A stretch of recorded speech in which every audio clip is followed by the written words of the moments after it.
আসসালামু আলাইকুম ওয়া রাহমাতুল্লাহি ওয়া বারাকাতুহু। প্রিয় দর্শক, আজ আমরা আলোচনা করব ঈদে মিলাদুন্নবীর ইতিহাস সম্পর্কে বা কখন থেকে শুরু হয়েছিল ঈদে মিলাদুন্নবী। বর্তমান সময়ে প্রচলিত যে ঈদে মিলাদুন্নবী আমরা দেখতে পাই, মিছিল করা, ঈদ হিসেবে উদযাপন করা, রাসূল সাল্লাল্লাহু আলাইহি ওয়াসাল্লামের জন্ম তারিখ উপলক্ষে বিভিন্ন ধরনের নতুন নতুন আইটেম বা নতুন নতুন বিষয় আবিষ্কার, এই বিষয়টি আসলে কবে থেকে শুরু হয়েছে সেগুলো সম্পর্কে আজকে আমরা জানবো ইনশাআল্লাহ। কোরআন, হাদিস এবং রাসূল সাল্লাল্লাহু আলাইহি ওয়াসাল্লামের জীবনী যদি অধ্যয়ন করি তাহলে আমরা দেখতে পাই যে কোথাও ঈদে মিলাদুন্নবী বা 12ই রবিউল আউয়ালে রাসূল সাল্লাল্লাহু আলাইহি ওয়াসাল্লামের জন্মদিন পালন হয়েছে এভাবে এটা কোথাও আসলে পাওয়া যায় না। রাসূল সাল্লাল্লাহু আলাইহি ওয়াসাল্লাম নিজে কখনো 12ই রবিউল আউয়ালকে নিজের জন্মদিন হিসেবে পালন করেছেন এমনটি কোথাও পাওয়া যায় না। তার সাহাবীদেরকেও তিনি কখনো আদেশ দিয়েছেন এই মর্মে কোনো হাদিস বর্ণিত নাই। রাসূল সাল্লাল্লাহু আলাইহি ওয়াসাল্লাম নিজে কখনো নিজের জন্মদিন পালন করেনি, তার সাহাবায়ে কেরামকেও পালন করার জন্য কখনোই বলেননি এবং তার সাহাবায়ে কেরামও জীবনে কখনো জন্মদিন পালন করেননি। তাবেঈন কোনোদিনও রাসূল সাল্লাল্লাহু আলাইহি ওয়াসাল্লামের জন্মদিন পালন করেনি, তাবেঈন করেনি, আইম্মায়ে মুজতাহিদদের কেউ করেননি।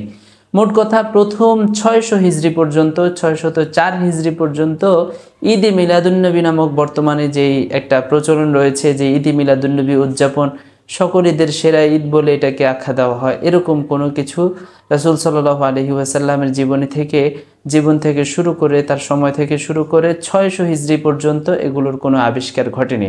604 হিজরিতে ইরাকের মুসেল শহরে বাদশাহ আবু সাঈদ মুজাফফারউদ্দিন কুকুবরি তার একজন হুজুর আবুল খাত্তাব নামক একজন হুজুরের মাধ্যমে এই ঈদে মিলাদুন্নবীর প্রবর্তন শুরু করেন। সেখান থেকে মূলত ঈদে মিলাদুন্নবীর বর্তমান যে অবস্থা তখন থেকেই শুরু হয়।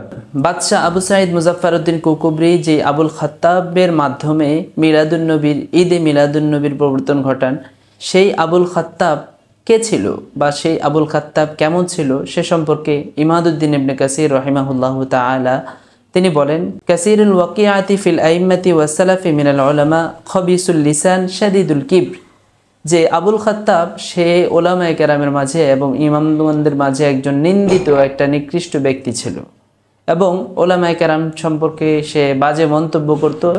খবিসুল লিসান, সে অনেক কটু ভাষী ছিল, সে অনেক খারাপ ভাষায় কথা বলতো। শাদীদুল কিবর, যতটুকু জ্ঞান ছিল সেই জ্ঞানের তুলনায় অনেক বেশি সে অহংকারী ছিল।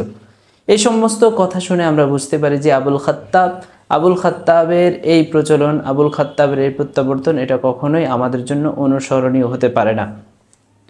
এবার আসুন বাংলাদেশে যে ঈদে মিলাদুন্নবী উদযাপনের বিষয়টা, বাংলাদেশে আসলে কবে থেকে ঈদে মিলাদুন্নবী এভাবে উদযাপন হওয়া শুরু হয়েছে সেই বিষয়টি সম্পর্কে যদি আমরা ইতিহাস ঘাঁটি তাহলে আমরা দেখতে পাই যে 1974 সালে বাংলাদেশে এই মিলাদুন্নবী বা ঈদে মিলাদুন্নবী উদযাপন করা শুরু হয়েছে।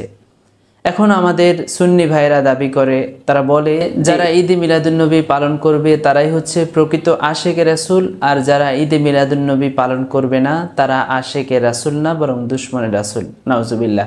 এই ধরনের অনেক কিছু আমাদের সম্পর্কে তারা বলে থাকে, অথচ আমরা কোরআন হাদিসের কোথাও ঈদে মিলাদুন্নবী পালন করতে হবে এমন কিছুই আমরা পাইনি, এজন্য আমরা পালন করি না। কিন্তু তারা বলে যে যারা ঈদে মিলাদুন্নবী পালন করে না তারা নাকি দুশমনে রাসূল ইত্যাদি অনেক রকমের কথা বলে থাকে।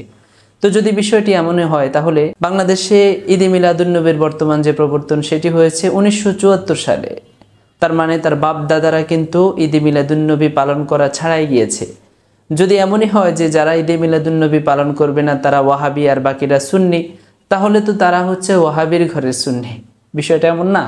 যাই হোক, 600 বছর পর্যন্ত যে বিষয়টি আবির্ভাব হয়নি, রাসূল সাল্লাল্লাহু আলাইহি ওয়াসাল্লামের জন্ম থেকে নিয়ে 600 বছর পরে, বরং 604 হিজরিতে আবিষ্কৃত হওয়া এই ঈদে মিলাদুন্নবী কখনো আশেকে রাসূলের নিদর্শন হতে পারে না।